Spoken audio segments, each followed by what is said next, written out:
watch, never touch, never speak, never alter. I mean, really let that sink in for a second. That is the absolute, unbroken, golden rule of the Temporal Integrity Commission. Imagine living in a reality that is just that sterile. For our protagonist, Elias Kane, the past isn't some fun vacation destination where you go to change things. It's a museum, and a fragile one at that. You strap in, you step into the perfect darkness of null time, and you literally just watch history happen. If you leave even a single footprint, or honestly, if you just breathe the wrong way, causality fractures into these infinite, predatory branches. And for 16 years, Elias lived by this absolute rule. He was basically a ghost in the machine of history. But here's the question we really have to ask ourselves. What happens when that ultimate rule is broken for love?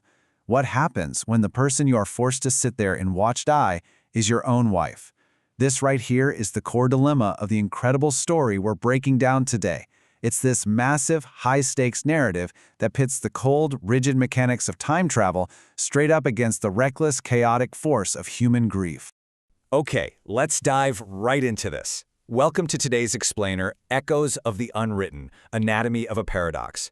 We're going to trace a terrifying, honestly beautiful descent into what actually happens when you fracture time itself.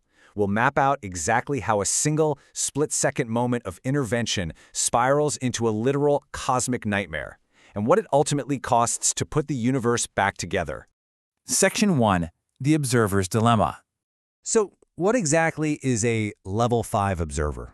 Well, for the Tick, it means you're essentially a cosmic witness. Elias's job is strictly observation. He sits in a harness, neural implants feeding him raw sensory data from the past. And the specific event, he just keeps replaying over and over, October 17, 2029.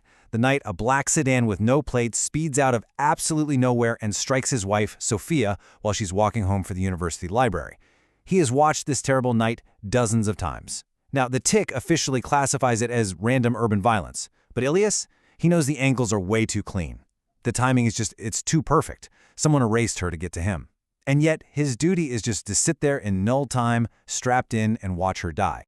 Now you've got this brutal contrast at play here. On one side, you have the rigid, unfeeling rules of the Tick. File a grief extension, log the observation, do absolutely nothing. But on the other side, there's the forbidden active intervention protocol. This is a submenu that only exists in theoretical briefings and whispered rumors among the most senior agents. As Elias is watching that car approach his wife for the 100th time, his hands are trembling on the control yoke, and he finally makes a choice. He completely ignores the system screaming red warnings at him, and he types in the override codes. Section 2. Breaking Causality. 23. That is exactly how many seconds Elias has when he materializes in an alley 2 blocks ahead of Sophia's route. 23 seconds. Think about how fast that goes. He has no weapons, no backup, he's just in civilian clothes and wearing boots that pinch his toes. In this incredibly, insanely tight window, he steps right into the street, flags down that black sedan, and literally lunges through the window to smash his elbow into the driver's throat. He yanks the wheel, crashes the car into a parked delivery van, and boom! He saves Sophia, he changes everything. But almost immediately, a paradox knot forms. First, he intervenes, right? But then comes the terrifying consequence. They make it exactly 3 blocks before the air around them literally tears open like wet paper. A second black sedan materializes out of thin air. And get this, it has the exact same driver, with the exact same scar above his left eyebrow. But this time the car is driving faster, aiming straight for them. The timeline is officially fracturing. By breaking the rules for love, Elias hasn't just saved his wife, he's created this massive, dangerous paradox knot, and it is already growing teeth. Section 3. The timeline fights back. Let's trace this desperate flight because it gets wild. Day 1, they are instantly on the run. At 4:29 in the morning, in some cheap motel, the mirror ripples and the very first clone of Elias steps through. By month 6, they're living like absolute shadows in a rain-soaked safe house in Kyoto. Fast forward to month 10, and they reach a convergence point in Reykjavik. Across this entire timeline, they're running for their lives because this living wound they created in time is rapidly spawning antibodies to heal itself. And let me tell you, those antibodies are relentless. And what exactly are those antibodies? They aren't just random, faceless assassins. They are infinite branching realities of themselves. First up, you have the scarred Elias. This is a version of himself from a branch where he failed. He steps out of a mirror carrying a light pistol, hungrier, way more merciless, fully ready to kill his original self just to fix the timeline. Then, and this part is just heartbreaking, the soldier Sophia. In Lisbon, they run into a hardened version of Sophia herself, a variant who survived differently, got tough, and joined the hunt to preserve the original timeline. She literally holds a gun to Elias's head and tells him, "You made us monsters." Because every intervention creates more branches, and every branch creates more hunters. And finally, waiting at the end of it all is the elder Elias, the silver-haired final arbiter. Section 4. The ultimate sacrifice.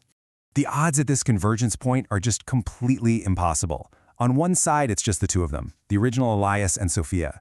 On the other side, hundreds. Actually, scratch that, more like thousands of hunters. On their 22nd night in Reykjavik, the sky literally tears open. The northern lights warp into these impossible jagged geometries as timelines just fold in on themselves. Hundreds of variants, versions of Elias in tick uniforms, prison rags, guys covered in scars, just start pouring out of the fractures. The house turns into a slaughterhouse. Elias is fighting himself, killing versions of himself, and every single death feels like tearing out a piece of his own soul. It is just a sheer, impossible wave of numbers. And then the chaos just stops. The horde parts, and the elder Elias slowly approaches. He doesn't even carry a weapon. He simply delivers this incredibly chilling ultimatum. We exist only because you refuse to observe. He represents every single nightmare timeline where reality unravels and billions of people die, all because one guy just couldn't accept loss. The knot is way too deep to just untie now. The timeline is demanding a permanent fix. So, it all comes down to this cosmic demand, a life for a life. The elder Elias tells them that one of them has to die, the original Sophia or the original Elias. Whoever survives will act as an anchor. Only then will the infinite branches finally collapse back into the main trunk, allowing the wound to scar over. And Sophia, incredibly, looks at Elias and tells him to let her die. She says, "You already saved me once, love. Let me save you now." But Elias? There's no way he's letting that happen. He makes the only choice he possibly can. He lunges sideways, grabs a discarded light pistol, and sacrifices himself so she can live. He pulls the trigger and is completely consumed by light, literally dissolving into quantum foam. And that dissolution pulls every single version of Elias across every single branch, right down with it.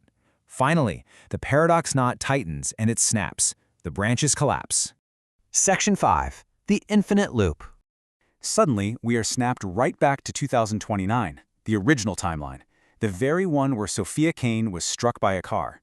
But because of the collapse, an absolutely impossible miracle happens. Sophia wakes up in a hospital bed 3 days later. She actually survives. But here's the kicker. She remembers everything. The running, the infinite hunters, Elias's final, ultimate choice. Those memories should have faded away like a bad dream, but they don't. They linger. Look at how this completely rewires Sophia in this new reality. Before the paradox, she was this gentle academic, the tragic victim of a hit and run.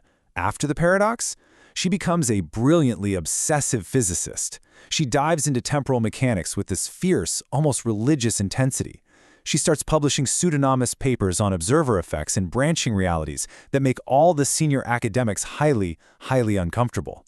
She is absolutely driven to understand exactly what the mechanics were behind what her husband did for her. And there's this incredibly haunting visual. At night, she sits out on her balcony with a glass of wine, just looking up at the stars. "I know you're watching," she whispers, "somewhere." It really highlights this beautiful, enduring, romantic connection that transcends time itself. She knows that somewhere out there in the null time, her husband, a ghost in the machine, is smiling down at her. Because time travel might be strictly limited by the rules of observation, but love never bothered to learn those rules. Which brings us to the final twist that just completely blew my mind. Years later, a brand new recruit joins the Temporal Integrity Commission, a quiet young woman carrying a familiar canvas bag. Her name? Elias Kane. For her final training simulation, she gets strapped into the harness and given her ultimate test.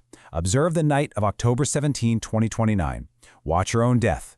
Do not intervene. She sits there watching the scene unfold, but right when that black sedan appears, she gets the small, secret smile on her face, and she pulls up the forbidden active intervention protocol. She deliberately chooses to intervene. She restarts the entire loop. It's different this time, wiser, sadder, but infinite. Which leaves us with this really provocative final thought. Are some knots meant to be worn like wedding rings? It's a stunning realization that Sophia is entirely willing to endure all that pain, the infinite hunters, and the literal breaking of reality itself just to maintain that connection, to keep the loop alive. It really makes you stop and wonder about the absolute rules we live by in our own lives and the impossible lengths we would go to break them for the people we love. Thank you so much for joining me on this journey through time and paradox today, and until next time, keep observant.